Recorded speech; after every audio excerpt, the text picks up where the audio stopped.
Had a large hole in the bottom and a large hole in the top with the metal bent out, like some sort of, you know, large caliber 4 or 5 inch projectile had gone through it. Even before he saw the sport model operate, Lazar says, he suspected that the ship came from somewhere else. The realization slapped him in the face the first time he glimpsed the inside of the disc. I got to look inside, and it had really small chairs, and I think that was the first confirmation I had. That was just a shocking thing, because every time before that I was able to label it, well, this is just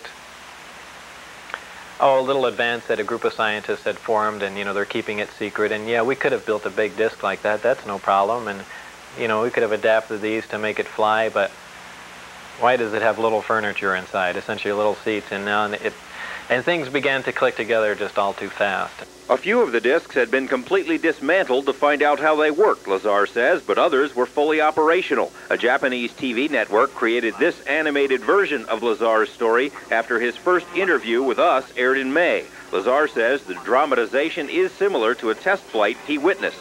The bottom of it glowed blue and began to hiss like high voltage does on a round sphere.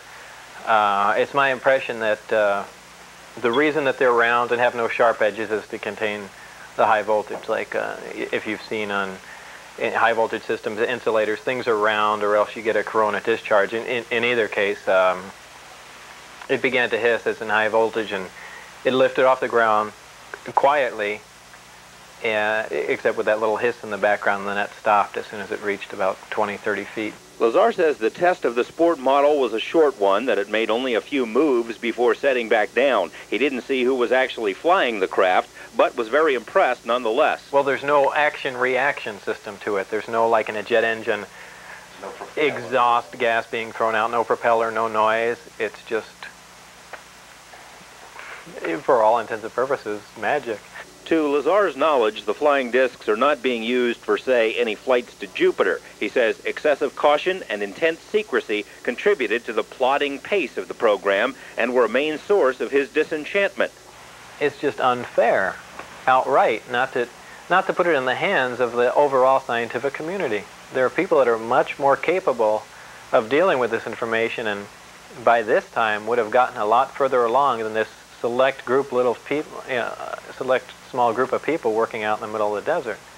They don't even have the facilities, really, to completely analyze what they're dealing with. Well, he was being quiet, and if he kept me abreast of anything, he kept me abreast of the security checks. They'd randomly drop by his house. They threatened his wife. They threatened his wife's life. They had done all that, so we really didn't converse. I mean, he really was adhering to the program. Gene Huff is a Las Vegas real estate appraiser, a regular guy who just happens to have a friend in the flying saucer business. He learned about Lazar's S4 experiences only after a long period. Lazar is anxious for people to know that he didn't just run right out and spill the secrets of the universe, and that some things are properly kept confidential. I did not believe that this should be a security matter. Some of it, sure. But just the concept that there's definite proof, and we even have articles from another world, another system. You just can't not tell everyone. A lot of people don't believe that, but I do. When he reached what felt like his bursting point, he took Huff and a few others to the edge of the Groom Mountains to see the flights for themselves. A total of 5 witnesses on 2 consecutive weeks managed to dodge security patrols long enough to see the strange glowing object lift above the mountains. It came up above the same mountain. It moved around. It did a step move. It actually went up in the air like this and hovered, then dropped way down. Then it just floated around and cruised around, and then it started coming up the mountain range. This home videotape was recorded during one of the trips to the Groom Mountains. No, what? Did you see that move it did? No, I didn't. It went like this. It went boom, boom. Wow, look how bright it's getting. Look at it now. It's getting bright. Not bright enough for me to get the son of a bitch. Here, hold on, right here.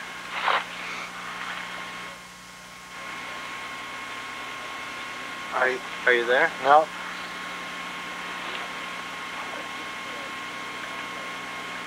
It is bright right now. Admittedly, the tape proves very little by itself because with the distance and darkness, there are no reference points other than the alleged flying disc. But Lazar's information about the time and location of the test flights proved correct, not once, but twice. That, according to our off-camera interviews with each of the other witnesses. Gene Huff describes his second sighting. Through the telescope, we had seen it was an elliptically shaped light. You know, that's about, because you can only get so close, even with a telescope, to a secure facility. Anyway, it came by up by us very rapidly. It glowed and glowed brighter like a sun, and we almost got the feeling it was going to explode. It glowed so bright, and we backed up behind the car. Then it went down. It glowed back up a little bit, and very softly glided back over back where the mountains where it came up, hovered for a while, and then just sat down, just like you see in the movies. Bob Lazar isn't the only person to claim inside knowledge of the flying discs at the test site. He's just the only person to say so publicly. We have communicated with several people who say they know of the saucer program. A technician in a highly sensitive position told us it is, quote, common knowledge among those with high security clearances that recovered alien discs are stored at the Nevada test site. A Las Vegas professional who once served in the military and was stationed at the test site says he saw a flying disc land outside the boundaries of Area 51, that it was quickly surrounded by security personnel, and that he was taken away and debriefed for several hours. A man who once worked at Groom Lake as a technician, at our request, wrote this letter explaining how he inadvertently walked into the wrong hangar and saw what appeared to be a large metallic disc under a tarp. It was being examined by men in lab coats. And an airman who worked at Nellis at a radar installation says he and his fellow servicemen watched over a period of 5 nights unusual objects flying over the Groom Mountains. He says the radar images indicate the objects zoomed into range at speeds of 7,000 miles per hour and then would stop on a dime, and that nothing we have is capable of doing that. The airman says that when word of his sighting got out, he was ordered to turn off his radar sensors for that area and told to keep quiet about the matter because it did not happen. None of this means that the military is actually flying alien spacecraft in the Nevada desert. It could all perhaps be explained to some other secret program. Lazar insists that's not the case. We put the matter to the U.S. Navy, which, according to Lazar, is running the saucer show. 4 different naval offices were contacted. All denied having any information in their files. The Naval Research Lab said it conducted a thorough search but found zip. Naval Intelligence said much the same thing, adding it is not required to create a file where one doesn't exist. A side note, we also requested files on a UFO sighting over Tremonton, Utah in 1952. The Navy spent more than 1,000 hours studying film of that sighting, a fact that's been noted in several publications. But for purposes of our request, the Navy couldn't find those files either. The group that runs this project, whether it really is the Navy or they just say that, apparently these people have executive power. They don't report to anyone. Tomorrow, more troubling allegations about the military potential of alien technology. Alien civilizations, and is keeping advanced technology under wraps because of its military potential. Tonight, in the continuation of our series on UFOs, George Knapp reports on why the military might be keeping a lid on machines from outer space. Just over this ridge, tucked inside the test tubes of a hidden government base, the secrets of the universe may be unfolding. The area is designated S4, and according to one man who claims to have worked there, S4 harbors scientific achievements that would astonish our deepest thinkers. It is technology that, if it exists, could change the world, but is allegedly bottled up by military minds. No, it's not an overall government project. It's not something that Congress appropriates money for. $2 billion is for this, $15 billion for flying saucers, $8 billion for Star Wars. It doesn't go like that. I don't believe that they have any knowledge of it at all. The technology that Bob Lazar says he saw extends far beyond flying saucers. An antimatter reactor allows the spaceships to produce their own gravitational fields, he says. Such a technology, if real, would answer UFO skeptics, who argue that aliens could never visit Earth because the distances between worlds are too great, even at the speed of light. Gravity distorts time and space. Just like if you had a waterbed and put a bowling ball in the middle. It warps it down like that. That's exactly what happens to space. Imagining that you were in a spacecraft that could exert a tremendous gravitational field by itself, you could sit on any particular place, turn on the gravity generator, and actually warp space and time.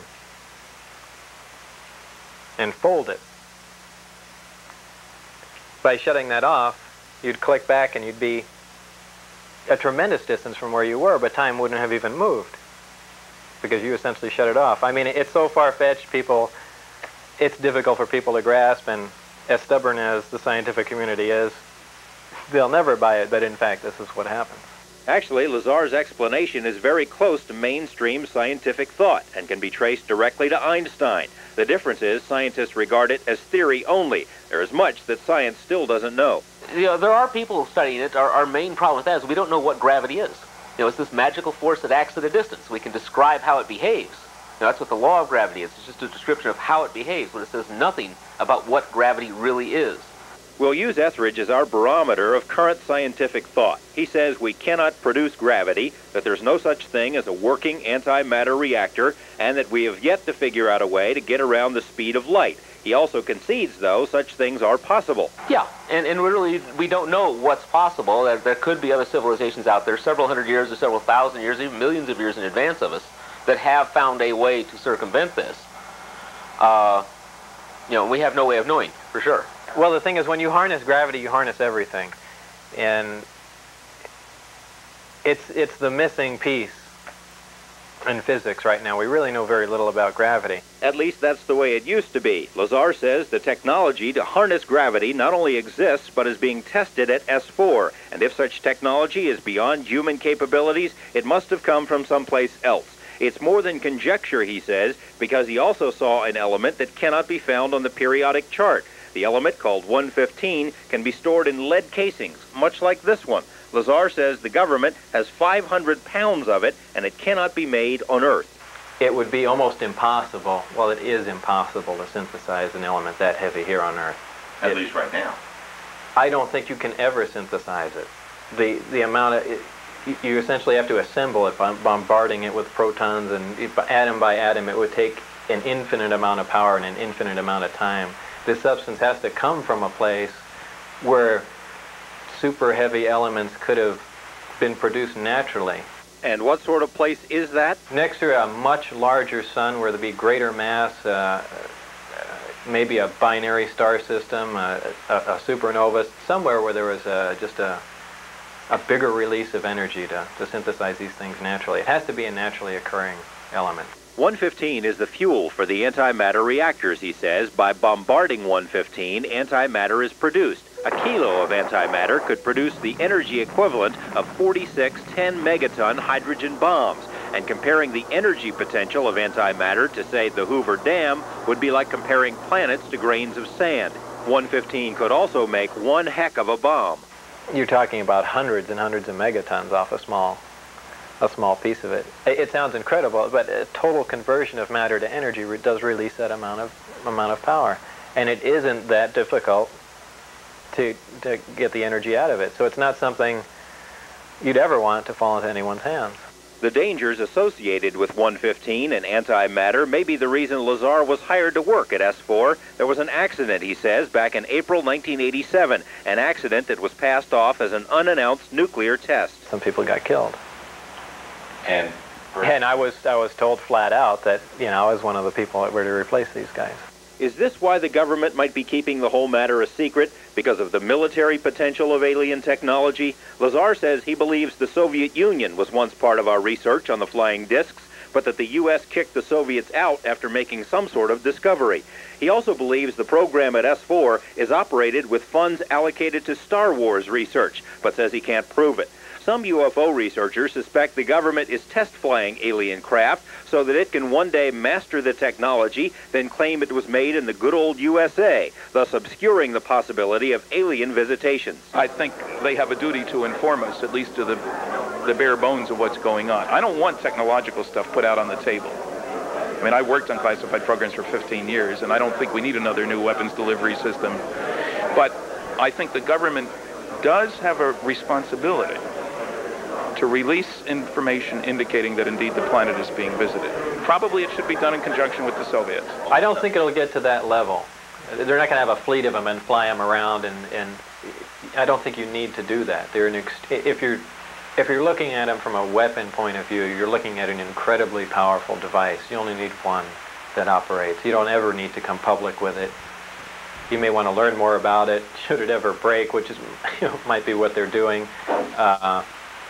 they've got one. Oh, they've got a few, yeah. Lazar is the first to admit that his story is tough to swallow. He's submitted to polygraph exams, has opened up sensitive parts of his personal life, and fully expects to be ridiculed or perhaps punished for his revelations. His desire to explain what really happened at S4 took him to Lane Keck, a licensed, experienced hypnotherapist who quietly and privately tried to help Lazar remember details of the many briefing papers he says he read. I had no clue as to what we were getting to, and he started saying that there were pictures of what I thought was desks on the wall. Well, as it turned out, it was discs that he was referring to. And at that moment, I realized we were into something that was pretty heavy. Keck does not exaggerate his claims for hypnosis. He regards it as a useful tool for uncovering some lost memories. He says people are quite capable of lying under hypnosis, but says the technique can be of help in determining truth. What's his opinion of Lazar's truthfulness? It tells me that his subconscious mind believes totally all of these things. Lazar has long suspected that his government employers used some sort of mind control technique to prevent him from disclosing too much about S4. While he says he has vivid, conscious memories of the saucers and other technology, there were other memories that even now remain locked, which is why he sought out Keck in the first place. Well, living together is important, especially for the actors. We expose our genitals and everything. Unless we develop... Relaying the experience, the job that I went through, it is a fantastic thing. It's a fantastic story. I can't take people there to show them what was going on, and, you know, I don't expect anyone to believe it. What if he's right? What if aliens are here? How would this change our view of the world and our most fundamental beliefs, such as religion? More on that tomorrow. George Knapp, Eyewitness News 8. And from the sky. Similar writings from other religions are also subject to interpretation. Hindu scriptures refer to a self-propelled celestial car with many windows and a melodious sound, a blazing missile of smokeless fire. Brigham Young of the Mormon faith wrote that mankind is the offspring of parents brought here from another planet. Theologists and even anthropologists say they've found considerable evidence in ancient writings supporting the idea that E.T. and God are one and the same. That what we're really dealing with is the fact that we're genetically engineered 300,000 years ago as a species. All the archaeological data that we have at this point points to it. Between 4,000 and 8,000 BC, we had just been going along and for hundreds of thousand years not doing anything. All of a sudden, bang, we started making pottery, invented the wheel, invented fire, and everything took off. What was the key that did that? I don't know, but it causes one to think. This concept that humans might have been created by aliens won't be warmly embraced by the major religions. It's about as welcome as Christianity must have been to the Roman clergy. However, religious beliefs may be at the very center of the UFO experience. Some critics have suggested that UFO sightings are made for the same reasons that people believe in God. They want to believe in a higher power that can solve their problems, or because they're searching for something in their lives. The critics think that's why people call in to the UFO talk shows or take trips into the desert in hopes of seeing a UFO. This may explain part of it, but so many of the sightings are made by well-adjusted people of all different religious persuasions, that it can't be the complete explanation. Major religions aren't necessarily opposed to the belief that there's life elsewhere in the universe. One Catholic leader told us that a confirmation of alien life wouldn't change much at all in the Catholic faith. Others concur. One of the most beautiful things that was ever said about this to me was said by a priest, an old friend and I think a wonderful priest, who said that nothing like this can do anything except increase the glory of God, and I think he's quite right. Dr. Don Christensen, a Mormon stake president, says Mormons are confident there is life elsewhere. Well, basically, we believe that God, through the Savior Jesus Christ, created this earth and peopled it, that we're sons and daughters of God, and that other similar earths have and maybe will be created. Christensen says actual contact with alien life wouldn't change Mormon beliefs at all, but he doesn't buy the concept that UFOs and angels are the same. No, I think the only thing I would point out is I think what people refer to as UFOs and what we talk about as angels or heavenly visitations are two separate things. The Jewish faith also seems to have little trouble accepting the concept of life elsewhere. However, UFO true believers think despite this liberal view, religions will have to make adjustments because aliens aren't just out there.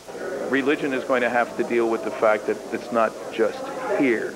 We're going to have to deal, as important as the Copernican revolution, the Earth isn't the center of the universe. Now, man isn't the center. You know, some people have trouble with that. The radio astronomers think they're going to discover aliens and they're going to act as the middlemen to society, giving them all the secrets of the universe. That has nothing to do with dealing today with aliens being here now. One of the few religious doctrines that has difficulty with the alien concept is the fundamentalist Christian view. Many fundamentalists say UFOs are definitely real, but are satanic in origin. Author Whitley Strieber presents what could be an even greater challenge to contemporary religious thought. Strieber is one of thousands of people who claims to have been abducted by aliens. The alleged encounters follow the same scenario over and over again. Small gray beings with big heads and dark oval eyes pick up a subject, take them off on board a craft, perform medical exams, and then drop them off. Strieber has written 2 best-selling books about his experiences at his cabin in New York. This experience, because it happens at the edge between dream and reality and seems so caught up in mythological symbolism and things like that, it seems to me has got something to do with the soul, and that it may be that that is the primary issue here. I don't know. We don't know much about the soul in our life, in our world, but maybe the visitors are not so blind to the soul as we are. Maybe they do understand it more. Housewife Elka Emmons is one of those who's experienced so-called missing time. She says a UFO followed her car for miles and landed in her backyard. And at that point, I panicked. And I shut off all the lights, and I went upstairs, and I hid in the corner of the bedroom. And as I told you, I sat there for what seemed to be no more than a minute or 2. And then I woke up in the morning. You woke up and where were you? I was in bed in the morning. Yeah. You have the feeling that something happened? Or you don't want to think about it? I obviously lost the time, because I don't know how I got in bed in the morning.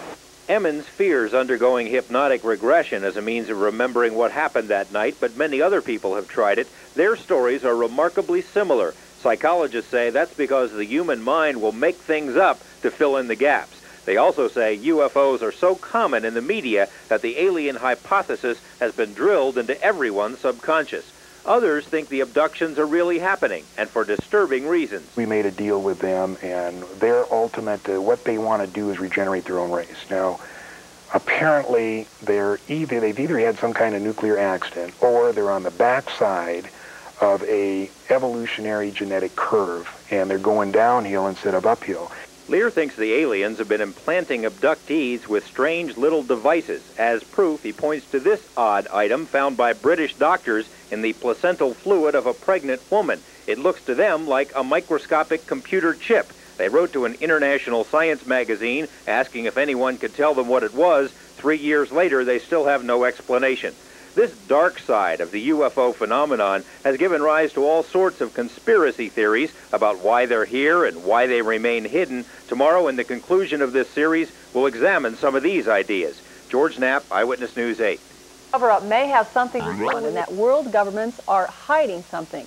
Will we ever find out the full UFO story? George Knapp joins us now with the conclusion of our series, UFOs, the Best Evidence. George? Mary Ruth and Gary, a few days ago in the comic strip Calvin and Hobbes, Calvin, the little boy in the strip, is contemplating the destruction of the environment. He says to Hobbes, the surest sign that intelligent life exists elsewhere is that none of it has tried to contact us. Calvin may be on to something. As we've learned this week, there is considerable body of information suggesting that the Earth has been visited, but we still don't have the smoking gun. We don't have absolute proof that would be needed to answer our questions one way or the other. Tonight, we look at some possible reasons why solid answers are so hard to come by, and a word of warning, some of the descriptions in this story are graphic.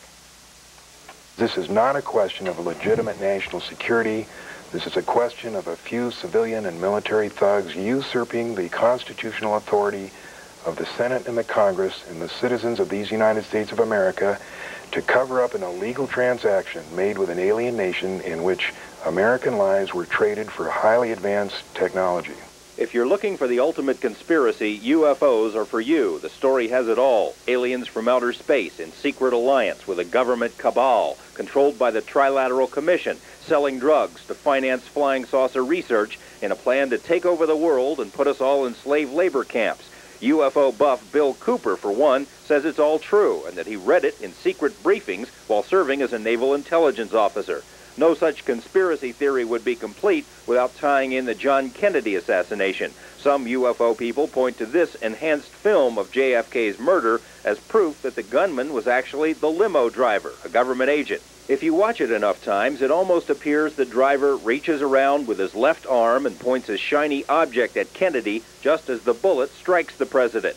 But what does any of this have to do with UFOs? President Kennedy had taken offense to the sale of drugs to the American people to finance the black projects, and that he thought the American people should know what was happening and that aliens were here and be able to decide their own fate. And for that reason, he had to be killed. Former military officer Bill English says he read the same secret UFO reports as Cooper. He believes space aliens are here to eat us, and says he saw evidence of that while serving in Vietnam when he was sent into the jungle to recover a B-52 that had disappeared after encountering a UFO. English says the plane was found intact, but the crew had been mutilated. Sexual organs had been removed, anuses had been removed, cord to the colon. Blood had been drained from the bodies completely. As far as we were able to tell at that time, there was no blood whatsoever in the aircraft. Most people associated with UFO research don't buy this dark side of the alien hypothesis, although they do believe there's an ongoing conspiracy of silence involving all of the world's major governments. With so much conjecture and so little hard information, it's extremely difficult to sift through the fabrications and fairy tales. But it's clear the subject has caught the attention of some of the greatest minds of this century. Winston Churchill demanded to know the meaning of flying saucers and commissioned a secret British study back in the 1950s. President Harry Truman, suspected by some of creating a panel known as Majestic 12 to study UFOs, stated if they are real, they're not from Earth. Other prominent names have dropped more tantalizing hints. Dr. Hermann Oberth, the father of modern rocketry, made his beliefs clear that flying saucers were from beyond our solar system. Dr. Werner von Braun, in explaining why an American rocket test had mysteriously gone awry, made this statement suggesting that humans were already in contact with a power from beyond. He declined to elaborate. General Douglas MacArthur was more specific, boldly predicting that the Earth would one day have to unite to defend itself against aliens. General George Marshall confided to a close friend that UFOs are real and that by hovering over our military bases, they've proven they could blow us to bits if they wanted to.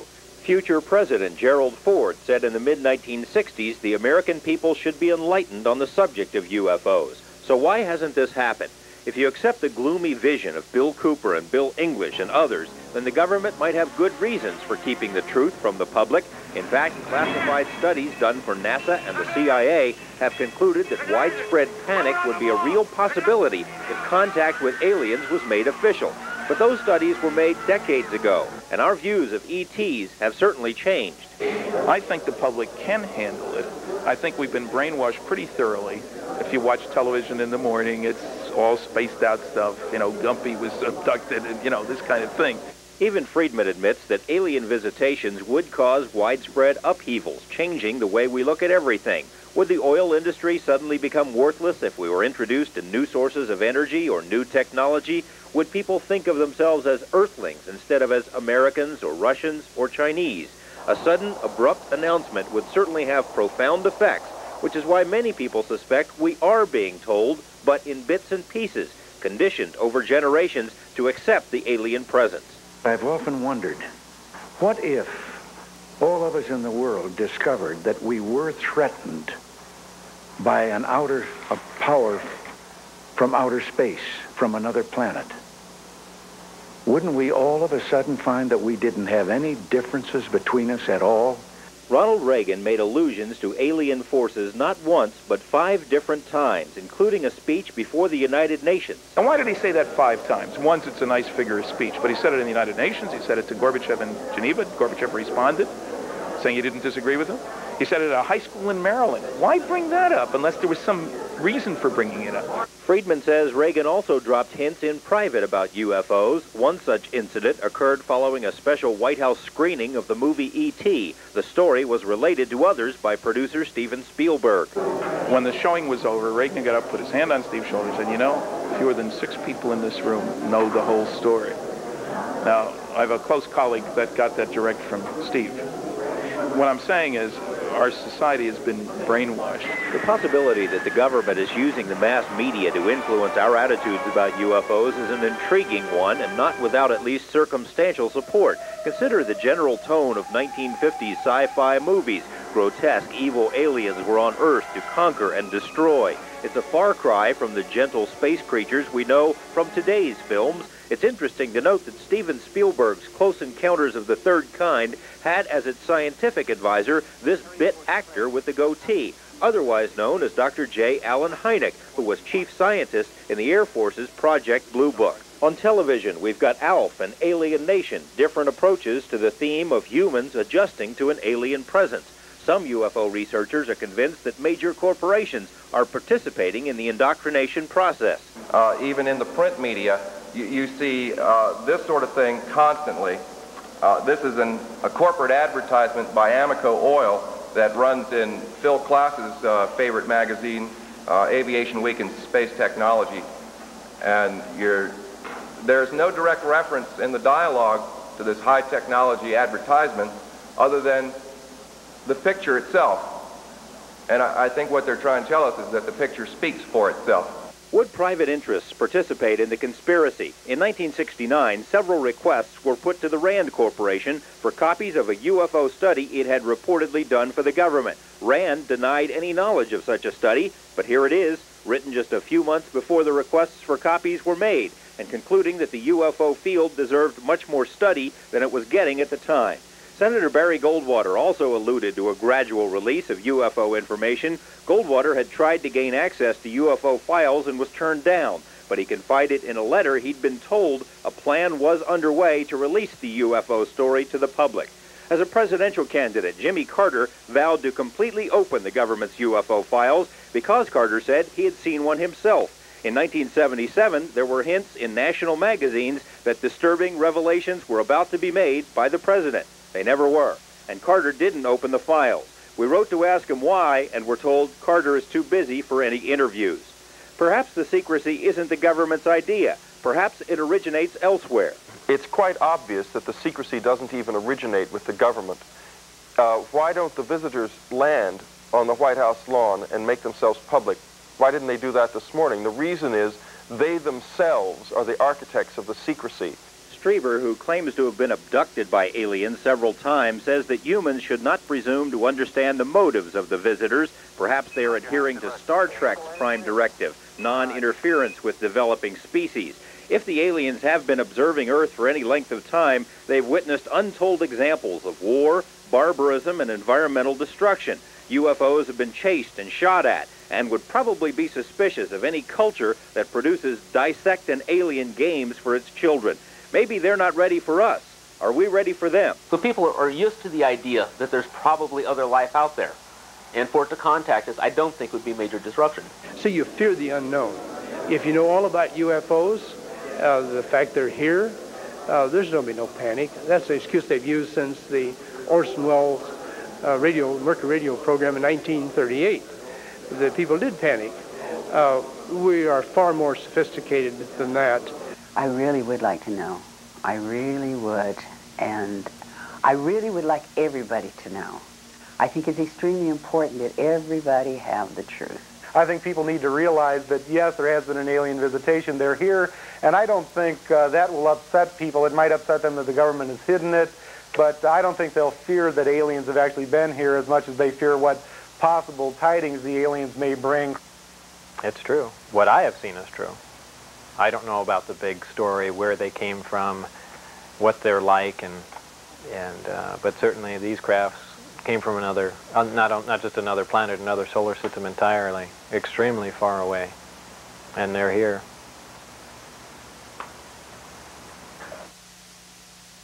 What we've learned this week is that the government has lied to us about UFOs, has withheld information, has spied on UFO organizations, and has discredited UFO witnesses. Now, none of this proves that UFOs are real, but it does indicate a disturbing level of interest, government interest, in the subject. If the government won't tell us what it knows, what about science? Well, science is supposed to stand for the investigation of the unexplained, not the explanation of the uninvestigated. And so far, science has avoided the subject like a plague. It's like what Roy Neary, the main character in the film Close Encounters, had to say: all we want to know is what's going on. Maybe this answers my own question, all that black in that one document you showed. What about the Freedom of Information Act? Well, it has been useful. We used it. It's been useful in the past for getting some information out of the government, but it's almost like the only stuff that comes out is what the government wants to release. We filed FOI requests with the Navy, the Air Force, FBI, CIA, and NASA, and got really very little information. And some of the information we requested and were told didn't exist had already been released to other people who had asked for it. So obviously, they're not releasing everything. There are some people who have been fighting the National Security Agency and the CIA to force them to release the documents that we saw in that piece that were blacked out, and the government has withheld it on the grounds of national security. Well, George, a lot of times people call for a congressional hearing. Would that do the trick? Well, I think Congress has held hearings on the subject twice before, once in 1966 and once in 1968. In 66, only the Air Force was allowed to testify. In 68, the witnesses were allowed to talk about UFOs, but they couldn't blast the Air Force to talk about Project Blue Book. Now, if they were going to have another congressional hearing, they'd have to make sure, for purposes of public satisfaction, that it was completely unrelated to government people. People without ties to the CIA, people like that could not be involved with the investigation. We should also point out, though, if you want to get the real story on this, there are people probably watching this program right now who know a lot about this subject, living right here in Nevada. And our number is in the phone book. We should point out some of these people have already called us, and that this investigation will continue, and that we're planning a 2-hour special, including all the stories we've done so far, later on in this month. Okay. It has been fascinating. Thank you, George. Thanks, George. Worked at Los Alamos National Labs. As a physicist? As a physicist, and essentially hired as a senior staff physicist at Area S4, essentially, for what I was told anyway, was United States Navy. Where is S4? It's about 10, 15 miles south of Groom Lake, about 125 miles north of Las Vegas. How'd you get the job? I really don't want to mention the guy who I got it through, but I was referred to a person at EG&G to drop off my resume to. That's where I was interviewed, though the job is completely unrelated to EG&G. What did they tell you were going to be doing, or did they tell you? No, they really didn't tell me till the very end. It was, they said a job of, a high technology job, something that I'd be very interested in. Okay, so you get hired, and what happens? You fly up there? Fly up there. First day was reading briefings and that sort of thing, and it became evident to me pretty quickly the level of technology they were dealing with, gravitational propulsion, and things that science really has only barely touched on. We'll get into the things that you saw in a couple of minutes, but it's been about a little more than, say, 3 weeks since your identity was made public. We had you on another program a couple of months ago, but using an assumed name, and had you in silhouette. But since your identity has been made public, and since this information has been made public, what's it been like? What's been the response from people who see you on the street? Oh, the response has been almost all favorable. In fact, everyone that I've run into has been very supportive, very interested. I guess there are just 2 or 3 letters. From people who don't believe you? Yeah, essentially. Responses from other media outlets as well? Yeah, that too. And they want interviews? What do they want? Essentially everything, yeah. Radio interviews, TV interviews. A lot of people want to, dig back into my background and retrace everything. The list is endless. Many of the people who have been calling us as well, are under the impression that either you've gone underground, or you've been silenced, or that we've been silenced by dark, sinister forces. Anything like that happened to you so far? That's ridiculous. People are always going over the deep end on that, and no one's told me, other than originally, not to say anything, and I'm sure no one's come forward to you. But in the beginning, they told you to keep quiet about this. Oh yeah, it's the most secret program in the United States. In what way did they try to make sure that you kept your mouth shut? Everything up to death threats. I mean, constant reminders of it, signing away my constitutional rights for fair trial and that sort of thing. And since this thing has, your phone's been tapped, you believe? Yeah, I believe. Do you know? I have a tap detector, and just occasionally after I pick up the phone, you know, a little red light goes on. And the reason you came forward with the information to begin with, is it related to the fact that they were bothering you? Yeah, it was essentially to stop that. And what had happened was I sent in a request for my birth certificate, and as it turned out, it wasn't there anymore. They said I wasn't born at the hospital, and that kind of got me wondering what was going on. So I put in a request for some other information, previous jobs, and you know that was also gone. And I thought something had to be done before I disappeared. But the same thing, Los Alamos, they've never heard of you? Yeah. Anything happened since the reports have aired? They let me know that they're around by doing stupid, childish little things, but nothing serious, no. You were worried about your life, though, for a while there, weren't you? Yeah, that was one of the reasons to come on and, you know, let everything out on the air. It's a level of insurance. You worried anymore? I mean, you had the feeling that you're over the hump, and... To some degree, yeah. You find that most people really believe you, or they just want more information? I think a lot of people believe what I said, and but the majority, I think, do just want more information too. It's a, you know, in-depth subject, and you really have to look at everything. Well, let's look at some of the technology you saw. Now, when did you first get the idea? What's the first thing you saw that made you convinced that it's not from here? The first thing with hands-on experience was the antimatter reactor. And explain what that is and how it works and what it does. It's a plate, about 18 inches in diameter with a sphere on top. I think we have some tape of it, tape of a model that a friend of yours made. If we want to roll that, you can maybe narrate along. There it is. Okay, inside that tower is a chip of element 115 they just put in there. That's a super heavy element. The lid goes on top, and as far as any other of the workings of it, I really don't know. You know what's inside the bottom of it. The 115 sets up a gravitational field around the top. That little waveguide you saw being put on the top, that essentially siphons off the gravity wave, and that's later amplified in the lower portion of the craft. But just in general, the whole technology is virtually unknown. Now, we saw the model, we saw the pictures of it there. It looks really, really simple, almost too simple to actually do anything. Right. Working parts? None detectable. Essentially what the job was to back engineer everything, where you have a finished product and just to step backwards and find out how it was made or how it can be made with earthly materials. There hasn't been very much progress. How long do you think they've had this technology up there? It seems like quite a while, but I really don't know. Now, what could you do with an antimatter generator? What does it do? Well, it converts antimatter. It doesn't convert antimatter.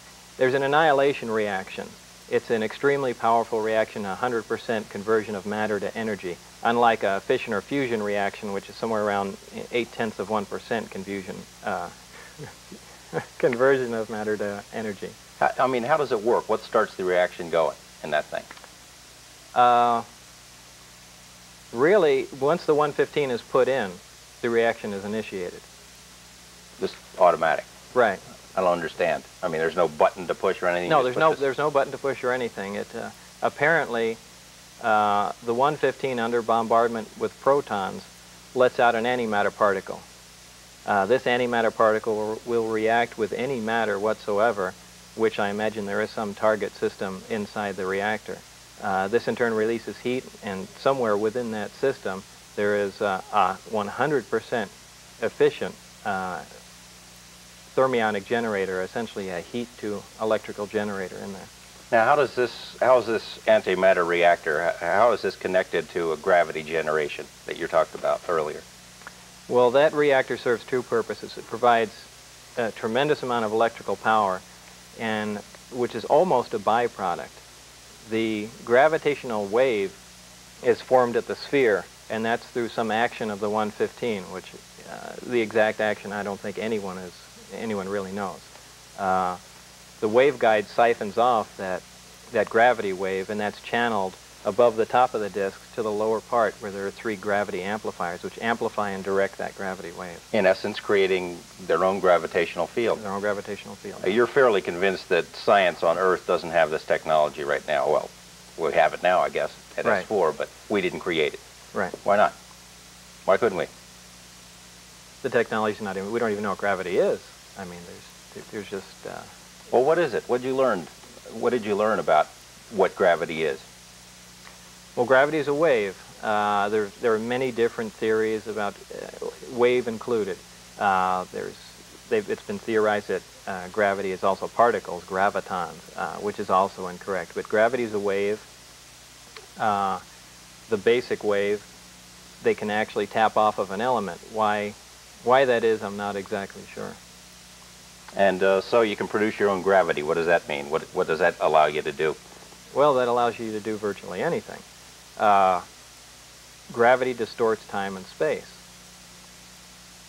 By doing that, now you're into a different mode of travel, where instead of traveling in a linear method going from point A to B, now you can distort time and space to where you essentially bring the mountain to Mohammed. You almost bring your destination to you without moving.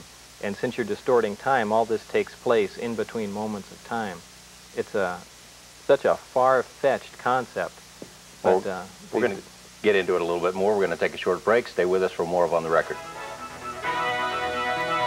With Bob Lazar about flying discs, alien technology, and other matters. Now, of course, what the UFO skeptics say is, yeah, there's life out there elsewhere in the universe. It could never come here. It's just too darn far. With the kind of technology you're talking about, it makes such considerations irrelevant about distance and time and things like that.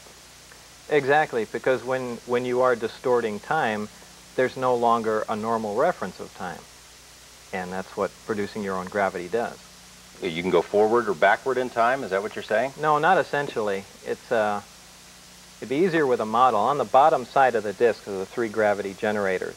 When they want to travel to a distant point, the disk turns on its side. The 3 gravity generators produce a gravitational beam. What they do is they converge the 3 gravity generators onto a point and use that as a focal point. Then they essentially bring them up to power and pull that point towards the disk. The disk itself will attach onto that point and snap back as they release space back to that point. Now, all this happens in the distortion of time, so time is not incrementing, so the speed is essentially infinite. We'll get into the disks in a moment, but the first time you saw the antimatter reactor in operation or demonstration, you had a couple of demonstrations. Tell me about that. The first time I saw it in operation, they just put, a friend I worked with, Barry, put the fuel in the reactor, put the lid on, as was shown there. Immediately a gravitational field developed, and he said, feel it. And it felt like you bring 2 like poles of a magnet together, except you can do that with your hand. And it was fascinating because that's impossible, except, you know, on something with great mass. And obviously this is just and it was a repulsion field. In fact, we kind of fooled around with it for a little while, and we threw golf balls off it, and it was just a really unique thing. And they had some other sort of demonstrations to show you that this is pretty wild stuff, right? Yeah, they did. They were able to channel the field off in a demonstration booth. They created an intense gravitational area, and you began to see a small little black disk form, and that was the bending of the light. Just like a black hole floating around.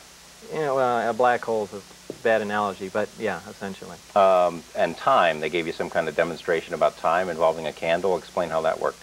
Yeah, they took a candle and lit it and put it in the distorted gravitational field, which distorts time, and the candle just stood there. It didn't melt or burn. It was, I mean, it was really unbelievable. You had to be floored by seeing all this stuff. Oh, I was. I mean, that's why I'm kind of laughing about it now, because it must sound ridiculous to everyone, but it's just phenomenal. I mean, this is really alien technology. About the 115, we talked a little bit about it in the series of reports. Explain what it is again and why you believe it could not be manufactured here. Okay, it's a super heavy element, meaning that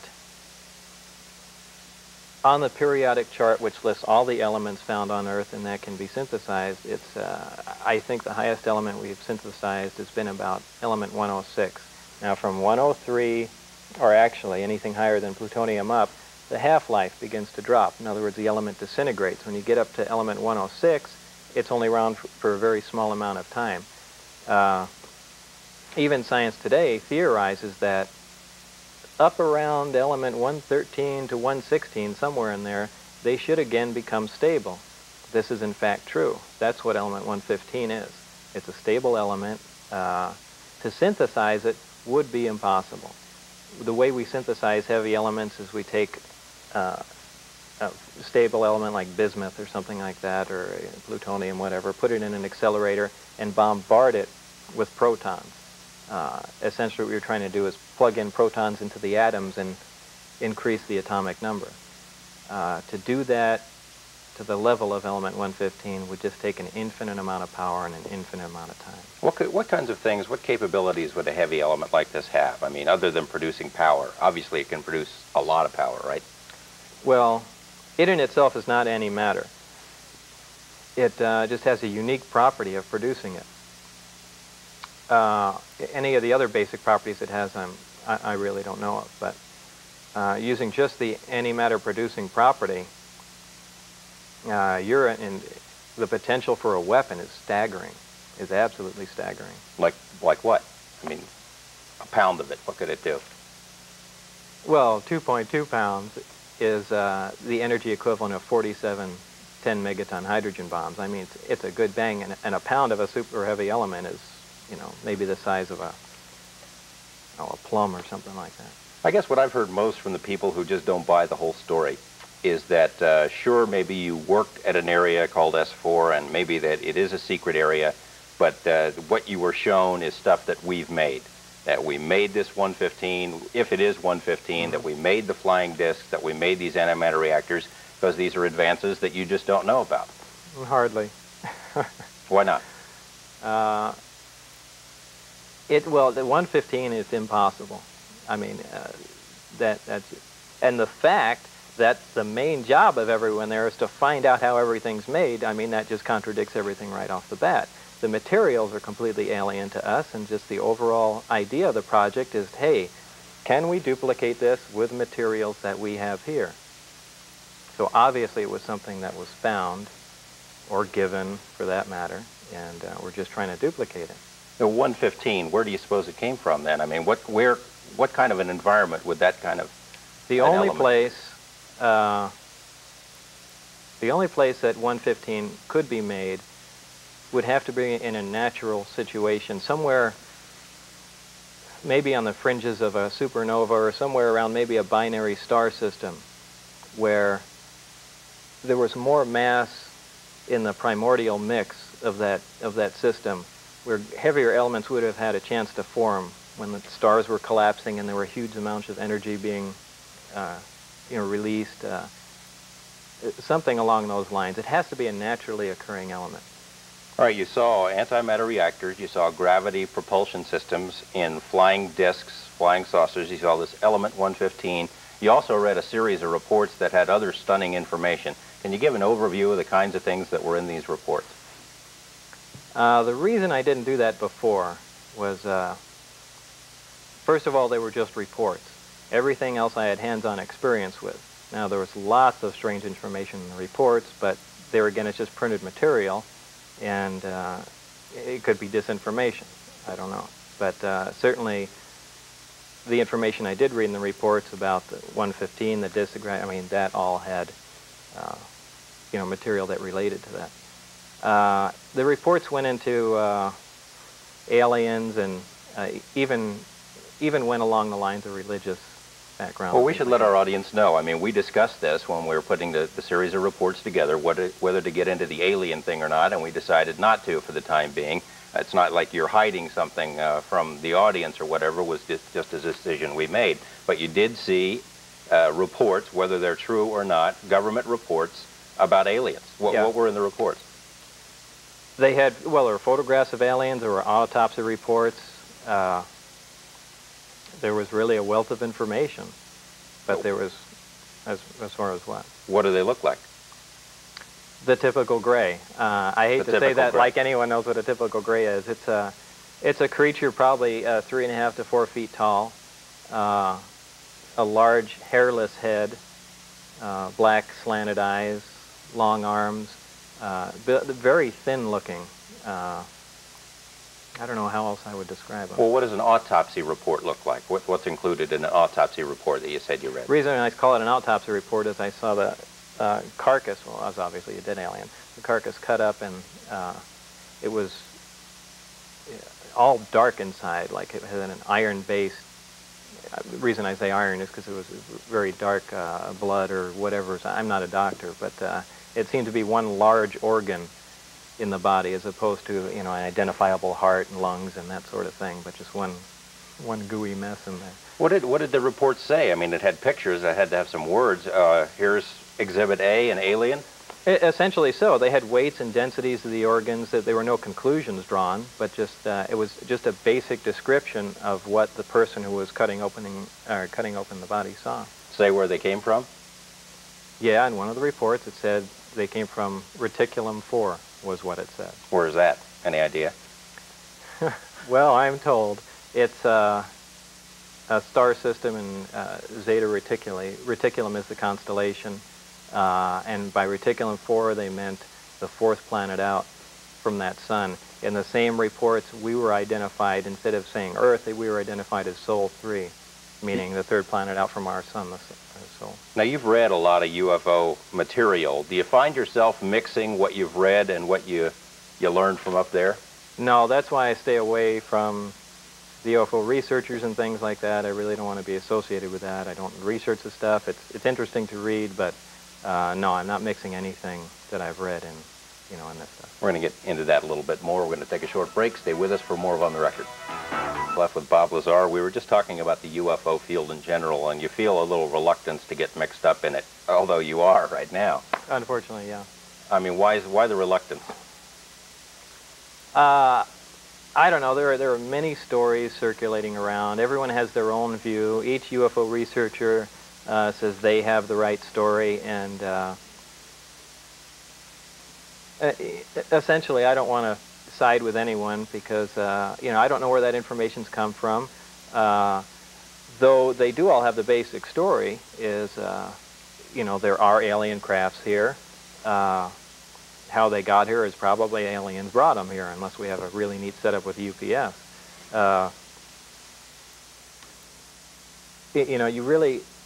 There's just so many different factions of them, and they all kind of war between each other. I really don't want to get associated with them.